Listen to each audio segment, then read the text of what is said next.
and one topic is still in parallel. Somewhere we have to discuss constraint also.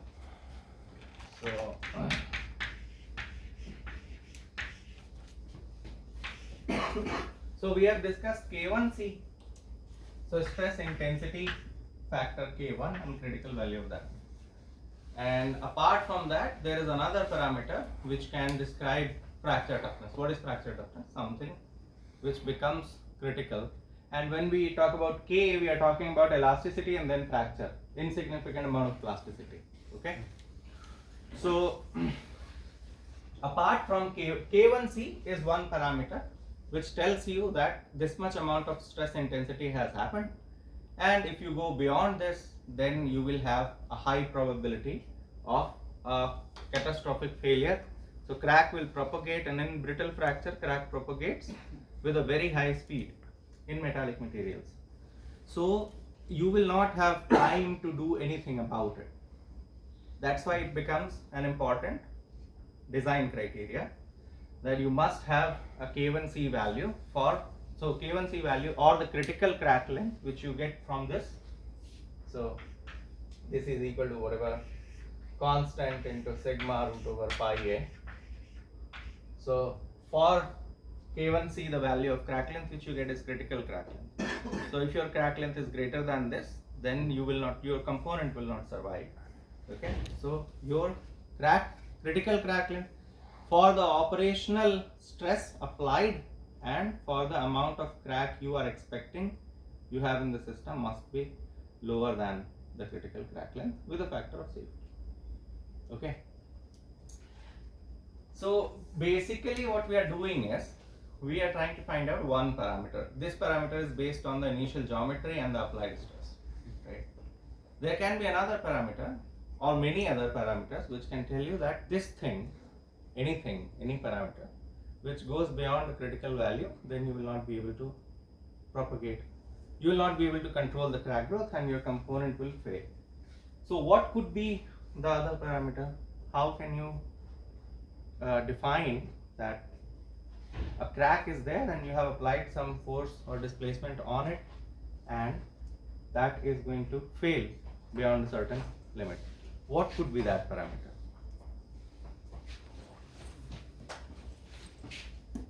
Can you measure something, can you look at something and say that if this goes beyond something, beyond a value, then there will be a crack propagation?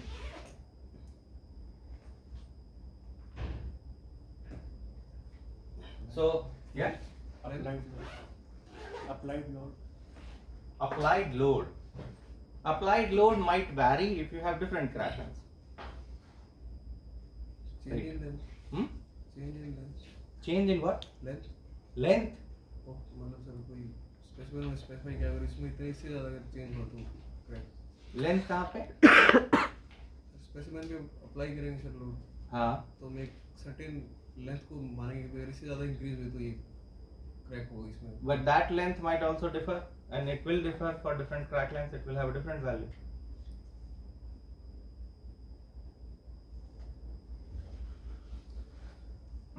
So, if you have a crack, and then you are applying displacement there, so this will elongate, and this will elongate differently for different amount of crack length. So, for any amount of crack length, you can have, let us say, 2 millimeter, and if you go beyond that, it will crack. But if the crack is larger, then you have to go even more.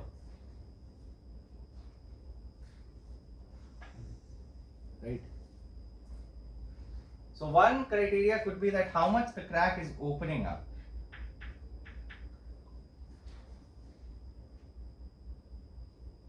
Okay. This is the displacement there at the tip, not here, not anywhere else. At the tip. Any crack tip is initially sharp, and then it will either blunt or it will blunt very insignificantly, and then it will propagate for a brittle material. Okay. So the amount by which this crack opens up, that can be measured. You can plant optical microscope, and then you can keep on monitoring how much this thing is opening, or you can do by any other means. Okay. So this I told you to calculate the value of V based on the complex functions. Okay, that was an assignment. The real part of Z or Z bar and imaginary part of Z or Z bar, whatever, Z dash, and you should calculate this. So this will give you crack opening displacement COD, and similar to K1, COD will have a critical value, that will be critical COD, and if it goes beyond that, then you will have fracture. Apart from that, so related parameter is, instead of measuring how much this crack is opening up, and this you don't measure, don't get confused, this you cannot measure by a COD gauge. COD gauge is kept at the surface. So you must do some formulation to obtain the displacement which you will be having at the crack tip and here. And so you should know that it's not that simple trigonometry, because here the things are deforming elastically, or probably not deforming at all because there is no force there. Okay, and here the things are deforming also elastically, also there is a plastic wake.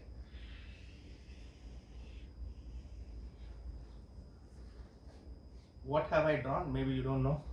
So if you have a crack to begin with, then you will have a plastic zone, right? So plastic deformation is irreversible. It has deformed plastically, so it's not going to undeform. And then crack will propagate. Okay, so this part which has deformed will remain deformed, right? And then you have a new plastic zone at the new crack. So the total plastic zone will look something like this, in which this part of the plastic zone is active now, and this is called plastic wake, which has opened up, which was a previous plastic zone, now it has opened up. Okay, so a related criteria, instead of displacement, is to measure the angle, how much angle, and it's the same thing. Either displacement or angle should give you, if it goes beyond that value, then you will have a fracture. So that is called CTOA, and this is CTOD, crack tip opening displacement, not crack opening displacement.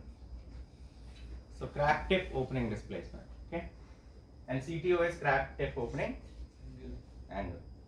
Okay, so all these criteria, and apart from that there is one more parameter which we will discuss later.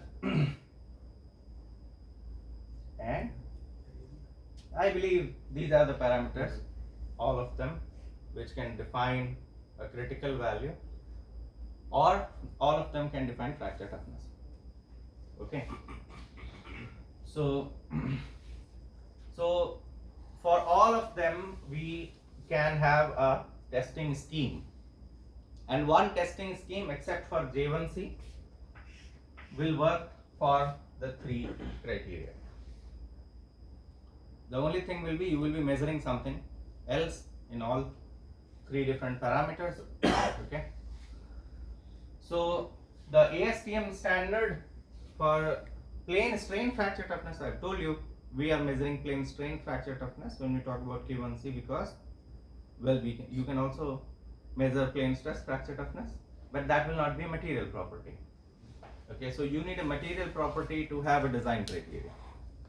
Okay, so if your component is thinner and it is in plane stress condition, you can't really do much about it.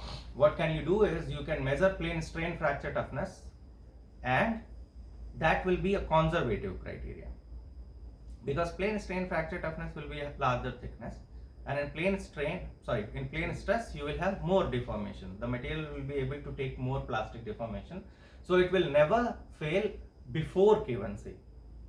It will only fail after K1C. So whatever design criteria you apply based on plane strain fracture toughness should be good for plane stress conditions also, although it will be not using the maximum potential of the material. If you take a steel which can go to 12 100 megapascals in plane stress. Based on K1C, you might get a criteria which will compel you to put the component below 600 megapascals. So material is able to go beyond, but because of your design criteria, you are not able to use it because you are not so sure whether or not it will break. Okay. So, so how do we do the testing? So K1C testing is plane strain. This is called plane strain fracture toughness. Okay. So in this case, we will take some samples, and there can be different types of samples. And one sample we will discuss in depth is called compact tension specimen.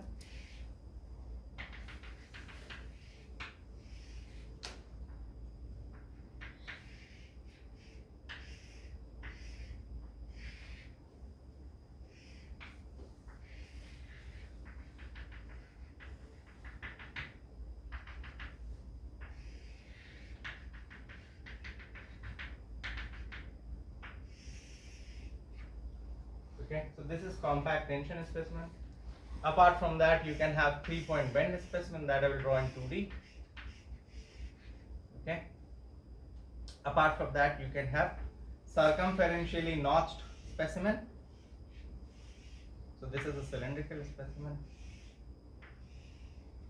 Apart from that, you can have a disc shaped compact tension specimen.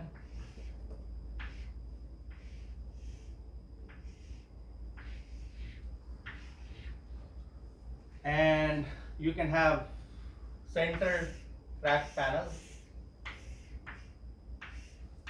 on which a lot of theories has come. You can have double edge notched tension specimen. So this part can be pin loaded, can be gripped like a tensile specimen, and this is not cylindrical. Okay, and then you can have single edge notched tension specimen.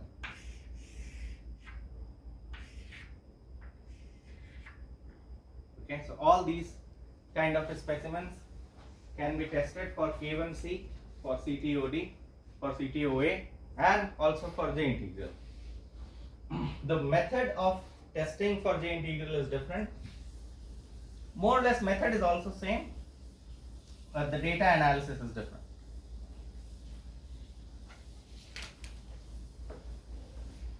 Okay, so in all these cases, we have some geometry associated with this, and that you should know if you have to calculate the fracture toughness for a particular type specimen.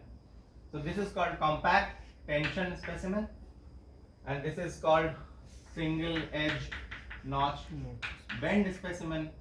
This is circumferentially notched tension specimen. This is disc shaped compact tension specimen. This is centered cracked specimen. So CCT, or it is also known as MT specimen. And this is double edge notched tension specimen. This is single edge notched tension specimen. So this is going to be, so this kind of specimen, you will have pins. So you can imagine that this is a hole in the specimen. Okay, so you have this kind of specimen where there are two holes. Okay, and then you will have a kind of fixture, the upper part of which will be going in the, so, and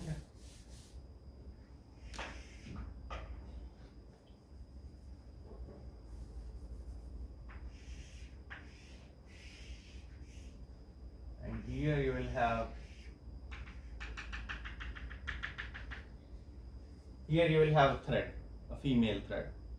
Okay, and here you will have hole, here you will have hole. Okay, can you imagine what this is? No? So the upper part is going to be connected with the rod which is there in UTM. Okay, so if you have seen UTM, you will have a rod which is coming from the upper side. Okay, and this rod has different fixtures. So sometimes you have a fixture in which you have a thread, and in this thread you put the tensile specimen, and then you have similar fixture on the lower side, and that is connected to the lower rod of the UTM machine. Usually you can have different types of UTM machines, and in some cases the lower part is fixed and the upper part moves. The rod can go up or down. Okay, so this is called the load line. So along this line the force is applied. Okay, so when I change the fixture and I put that thing here, then this part will go in the thread of the upper rod. Okay, so then I will be putting that fixture, so that will come like this, and then you have something like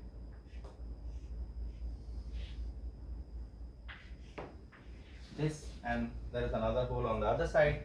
Okay, so also on the lower side you will have something like this, the opposite of that. Okay, and then you will put this specimen there. Here you have put the specimen, and then the hole of the specimen must be aligned with the hole of this fixture, which is called clevis. Okay,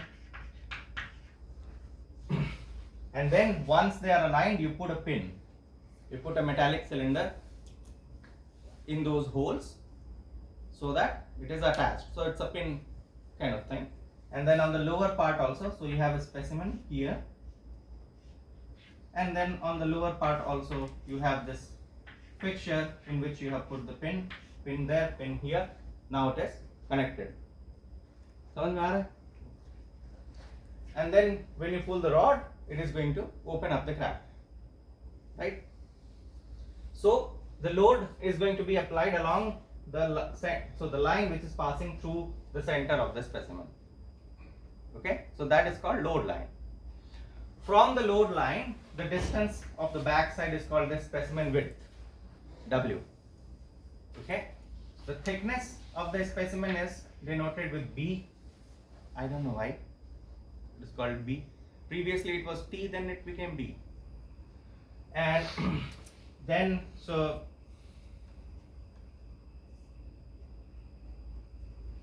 and then this scales with 1.2 W or 1.25 W, and this is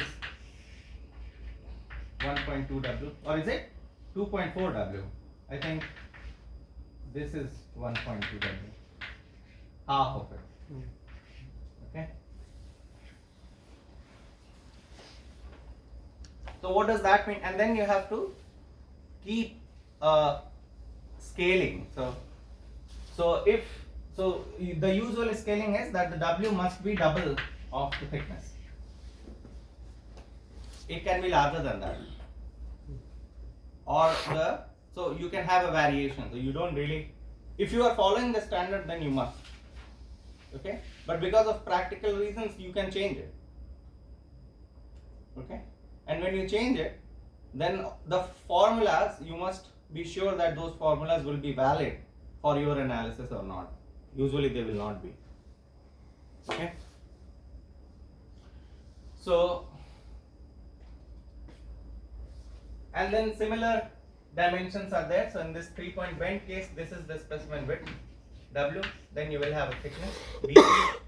Okay, and in this case, the crack length, initial crack length is this, A. Okay, in this case, the crack length is from the center of this hole to the tip. So this distance is A, or A naught, initial crack length, So not from the surface. this overall length is 1.2 W. Really? Okay. So this thing is 1.2 W. Okay. And this is initial crack length from the load line point, and the remaining part is simply W minus A naught. Okay, and that is called ligament, also denoted by B naught.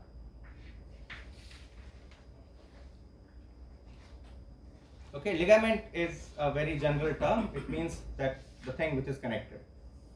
So you also have ligaments in your legs and in your joints. Okay. So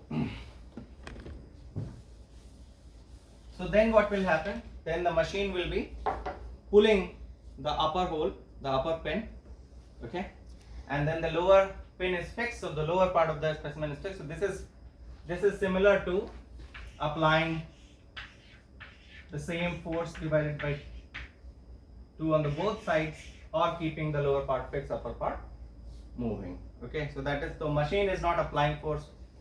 Really, they are not pulling the 2 rods on the upper and lower side. Only the upper rod will be moving, or in some cases lower rod will be moving. Okay, so once that starts happening, then you will have stress applied, stress intensity factor applied, then you will have plastic zone, then you will have blunting, then you will have crack growth. And what will you measure from the experiment? From the experiment you will measure force and displacement. Okay, so you are getting force here and displacement there. The displacement which you are measuring is along the load line. It is not at the crack tip. Okay, and this you are measuring from the machine. Okay, so you also will have machine compliance in it, like you have in tensile specimen. The strain or the displacement is cumulative of the displacement occurring in the specimen as well as in the machine, in the fixtures and the other parts of the machine. Okay, so this is going to show you something like this. Okay, and sometimes it goes up and down.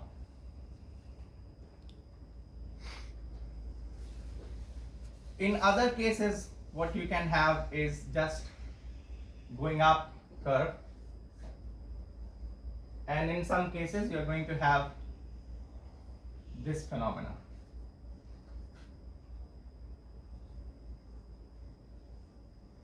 Okay, so this is force in kilonewtons, this is displacement in millimeter usually for metallic materials.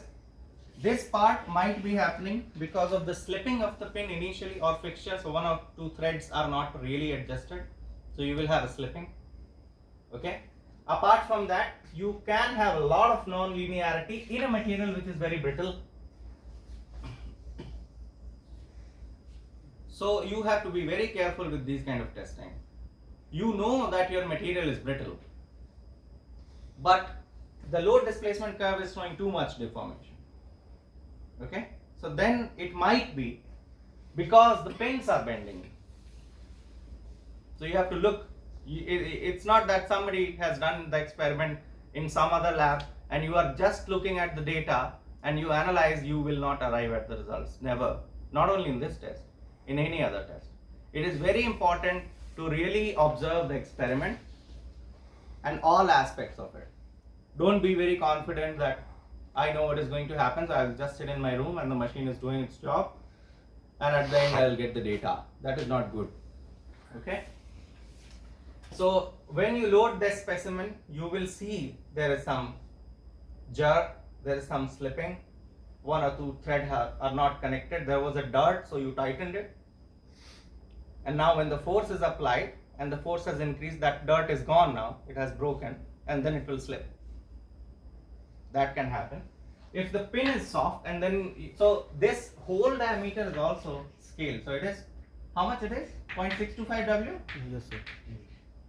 So 0.625 into the whatever specimen width, that diameter, that will be the diameter of the hole. Okay, so then you will have a pin which will have a diameter of 0.625 W minus, I don't know, 0.05 or 0.101 millimeter. A little less you want because the pin must go in.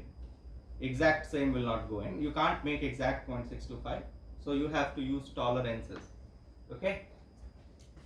So this pin will be connected to the clevis, and then you will have a specimen, and then you will have another part of clevis, and then some part will be going out. You know how much force is expected on this specimen? If you don't know, you should. Okay, and then you know the area of the pin. Not all the area will be taking the load. Okay, so then you will have a rough estimate of the stress, how much stress is going to be on the pin. You must also know the yield strength of the pin. Okay, so pin must not deform plastically. If that happens, then during loading the pin will bend, and this bending you may not see because it will not be that significant. And if you keep on applying the load, you will have a lot of deformation here, but the specimen is really not opening up. The pin will keep on bending, and then you will not be able to take out the specimen. You will have to cut the pin. So these are some practical problems which you might see when you do this kind of testing. Okay, so having all the hypothetically correct situations, you will have a pin which is rigid in comparison to the specimen. Okay, so how do you make it rigid? You have to really use a very strong material. For steels, you can use Inconel. Usually Inconel also bends for very strong steels. So then you can use nickel superalloy, Mnemonic 90 or so, which is not available in the market that easily. Okay, so in those cases, for those practical reasons, you can make a smaller specimen. But as you make a smaller specimen, your pin will also scale with W. So what you can do is you can make a specimen where the B, so W is not 2 times of P. W is 4 times of P. So you can make a thinner specimen. So then the force on the pin will not be that much and it will not be bending. This you should do when you don't have a good material available for pin. Okay. And in that case, if you are just changing the B and the material is brittle, so it will fall in plane strain fracture toughness, then you don't really need to change a lot of formulas. Actually, none of the formulas you need to change. But in J integral, it will become a problem. Okay. Fine. So with the test, we will get mostly three different types of curves you can obtain. In one curve, it will go to a maximum value, then it will drop, and then it will keep on increasing, or it may remain flat. The other curve will go to a maximum and it will just keep on decreasing. Okay. And the third type, you can have a increasing curve, not decreasing really. Okay.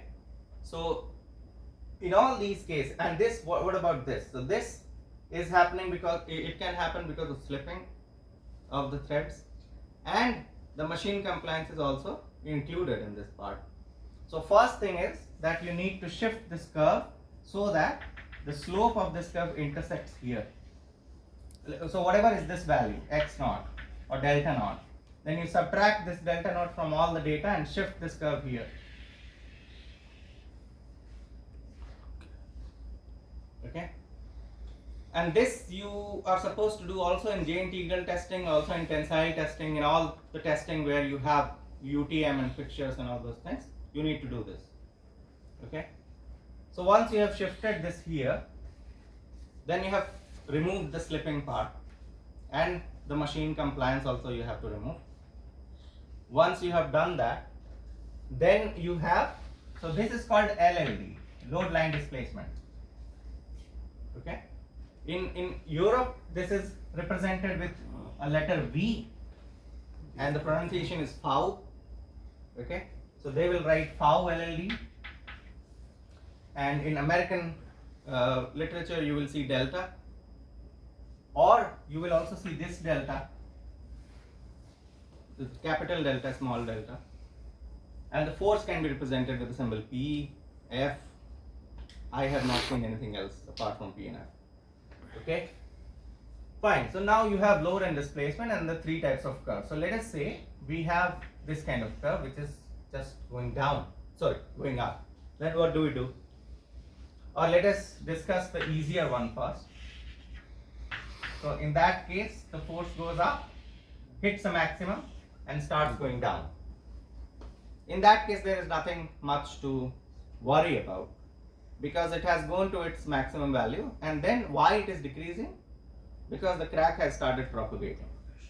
The ligament is continuously decreasing so fast that the load bearing capacity of the specimen is decreasing and the load is dropping. So that's the signature of crack growth. Okay, you don't really want to measure the crack growth resistance. You want to measure what was the critical value where the crack propagation started. Okay, initiation fracture toughness. Okay, so that for that you need to find out the speed, which is PQ initially. And whenever you do any kind of testing in mechanical testing, the critical values are initially symbolized with a value Q. Okay, so if it is K1C, it will be called K1Q previously, and then once all the validity criteria are satisfied, then only you can call it K1C. Okay, so this is PQ, meaning the force which can be used for calculation of K1Q. Okay, and for CT specimen you will have the formula. So sigma root pi is really not going to work because we don't know what the sigma is. Okay, so we'll have to calculate K1Q, which will be PQ divided by B into W to the power how much? 3 by 2? 3 by 2. So this, so okay, so P divided by B into W is going to be sigma, isn't it? So what area is really taking the load? This area. And how much is that area? Thickness into ligament length, right? W minus A. So we don't have W minus A, we'll have a function of A. Okay, so we have F of A by W. So are the dimensions matching? No. Is it matching? We also need another length somewhere, right? So this is just Newton per millimeter square, and then you must have square root of millimeter. So how will you get that?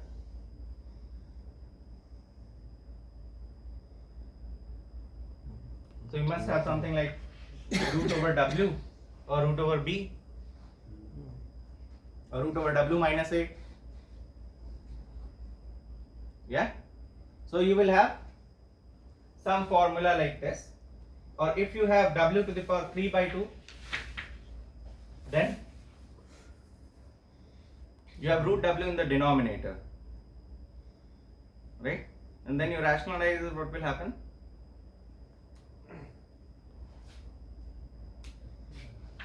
So P divided by B into W, this is becoming Newton per millimeter square, right? So this has become MPa. What is the unit of K1C? K1C का क्या unit है? K का क्या unit है? Megapascal root metre. क्या हो गया तुमको? So that's MPa root meter, right? Yes. So in order to, so how can we make that possible? So in order to make root meter on the upper side, so if I place a root meter on the lower side and upper side, so then I have meter there and root meter on the below side. So I'll have 3 by 2 here, W to the power 3 by 2, then I need to place root over W on the upper side, or B on the upper side, or A on the upper side, something like that. Okay, I don't really remember the formula, you need to see it in the books, but this will be a function of force and thickness and the width of the specimen, so the geometrical parameter, and PQ, which is coming here, and then a function of F of crack length, whatever is the crack length. Okay, so crack growth is really not monitored in this testing. Okay, so we are not monitoring delta A here. Why? Because in this test we expect that the material will start propagating and it will fail. There is no slow crack growth. Okay, so because of crack growth, whatever changes which are going to come will not affect the total fracture toughness because we are not really measuring that. We are not really measuring the fracture, so the stress intensity factor which is varying as the crack propagates, that we are not measuring because that is so fast that there is no importance there. Okay, so we are measuring the stress intensity factor beyond which the crack starts propagating. Okay, so initiation fracture toughness. Okay, don't get confused that K1C represents, so 1 there, I is not, so a lot of people will call KIC. Okay, that doesn't mean it is representing initiation toughness. It is always 1C because it is in mode 1. Okay, so this PQ, you are taking this value and putting it there, and then you calculate KIQ, and then this KIQ will also have to satisfy another criteria, and if that's satisfied, then you can tell that this is the value of plane strain fracture toughness for the material. I'll tell you that criteria in a while. So the second curve is where it goes to a maximum, then it drops down, and then it can go for a little while and break. Okay, so here what happens is that there is a crack initiation. Crack initiation has happened, and then the resistance further increases for various reasons, but initiation has occurred at this point, and this is called pop in. The phenomena is called pop in, and sometimes it also creates a sound. Okay, so if you have a very strong material, steel we are talking about, and you can have variation of steel, so you have a very strong brittle steel, or if you are measuring the fracture toughness of the steel at lower temperature, which is BCC, so there it will be brittle, so then you can hear this sound, the sound of breaking something. Okay, so so in that case you will take this again as PQ and you will be good to go. There is nothing to do. The problem is here in this curve where it goes on increasing, and it might drop down, but we don't know. So for the initial case it is going to be like this. Okay, so then what we will do, so we will draw a tangent from the initial slope, and then we will draw a tangent which has 95% of the slope of the initial slope. Okay, so that is called 5% secant line, and this really will not look that different in the real experimental data. These two lines will be very close. Okay, so suppose this 5% secant line will be intersecting the curve somewhere. Okay, then you measure, so this is, name it PS. Okay, and then you take the 80% value of this PS. Okay, so that is somewhere here, and then draw a horizontal line. Okay, and this distance is XS, whatever is that distance, call it XS or XP, and then this distance you call XS. Okay, and if this XP is less than 0.25 of XP, then you can take this value of PS as PQ and use the formula. If that doesn't happen, then you can't use it, and you will have to call this test a non-test. Okay, because this, and why? Because if this difference is too much, that means something like this, right?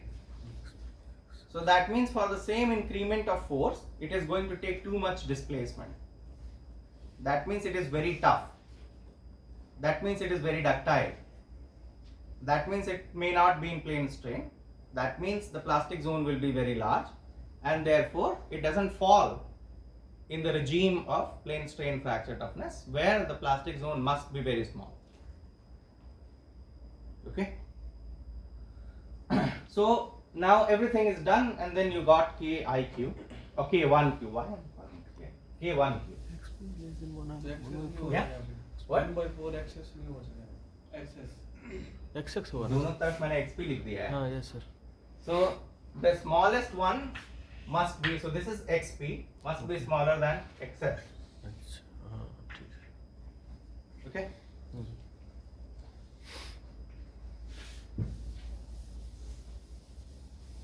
So once we have done that, then the other criteria is that the smallest dimension of whatever specimen you are using, the smallest dimension of that, and usually the smallest dimension is either the thickness or the initial crack length. And a lot of times these two are same. Many times these two are not same also.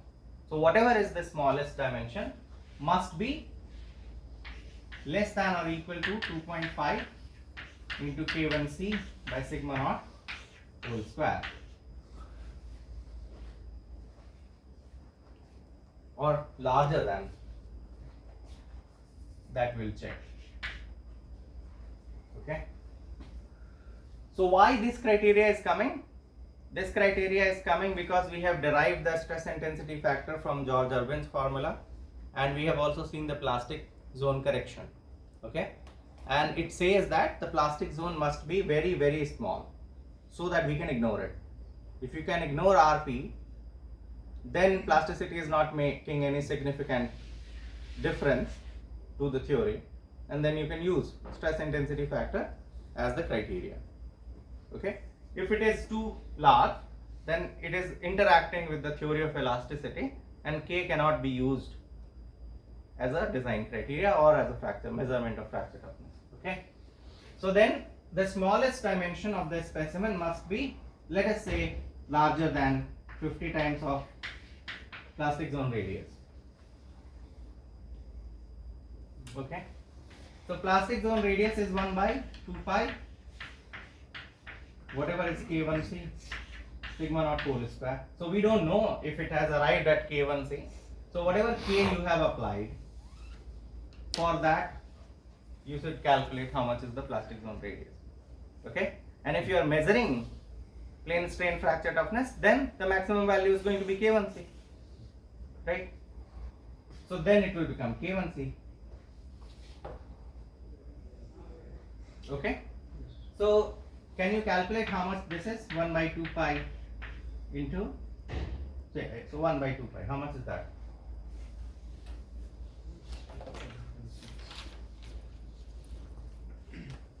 And then you have to multiply with 50.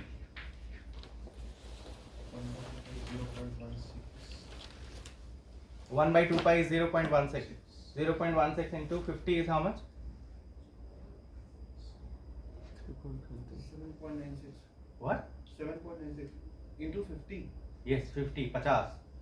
0.16 into 50 7.96 is going to be less than 25. 7.95. 7.95. So you are getting 7.95, and then if you do for plane strain, it will be 6 pi. So just divide it by 3. So then you will have 2 point something. 2.65. 2.65. Okay. So this is close to that. So it is approximately 50 times of plastic zone radius. Right? So in this specimen, you are ensuring that the plastic zone, whatever plastic zone is forming, and then your initial crack length is this. So this distance is W minus A naught. Okay. So let us say A is equal to B and W is equal to 2B, so 2A. Okay. So 2A minus A naught is A naught. So this is also A naught. Okay. So that means this is 50 times of this. And then we can say that it is insignificant. It must not cross more than 50 times. Okay. And now you can realize that if you have a thinner specimen, then this criteria instead of A will be valid on B. because B becomes the smallest dimension. Okay, so then this plastic zone radius must also be, so the thickness must also be 50 times of this.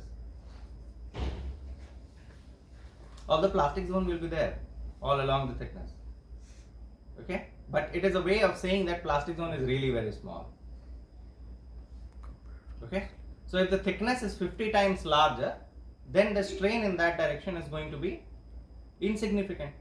So that becomes a plane strain condition. Okay,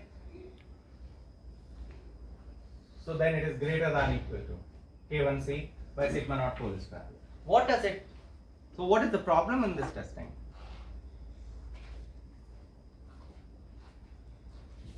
The problem in this testing is sir ये जितना पास होगा उतना significance होगा।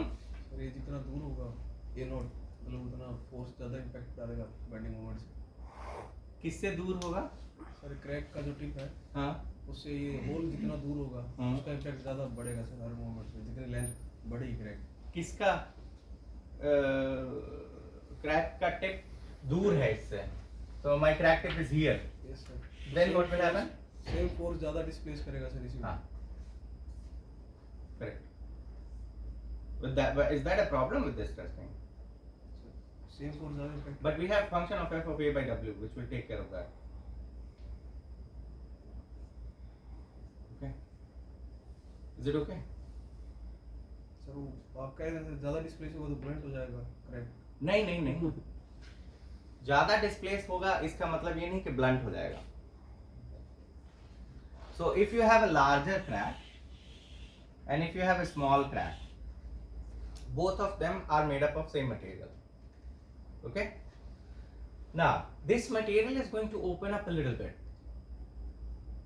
वो उसका property है, वो sharp crack कितना ओपन होगा वो उसका मटेरियल प्रॉपर्टी है. That's why CTOD and CTOA are criteria. Okay, so this displacement, so now you use trigonometry here. Okay, so this distance is larger, so if the distance is larger, the displacement here is going to be more or less.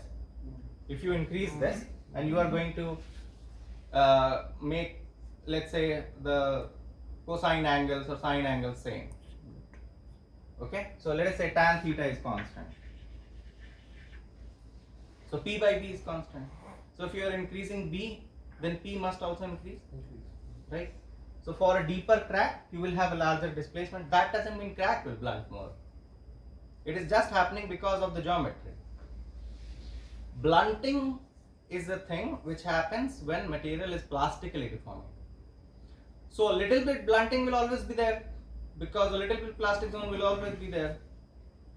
You cannot have a completely brittle material, and then it is a relative thing.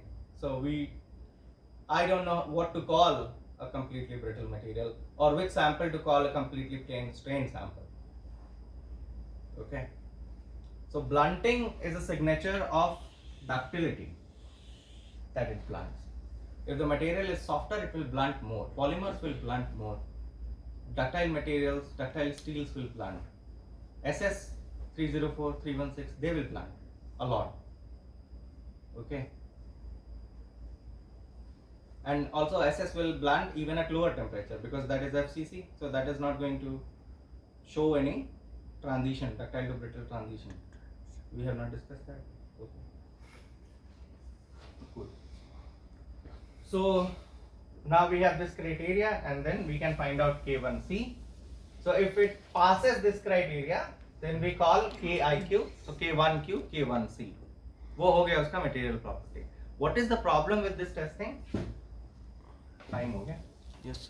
What is the problem with this testing?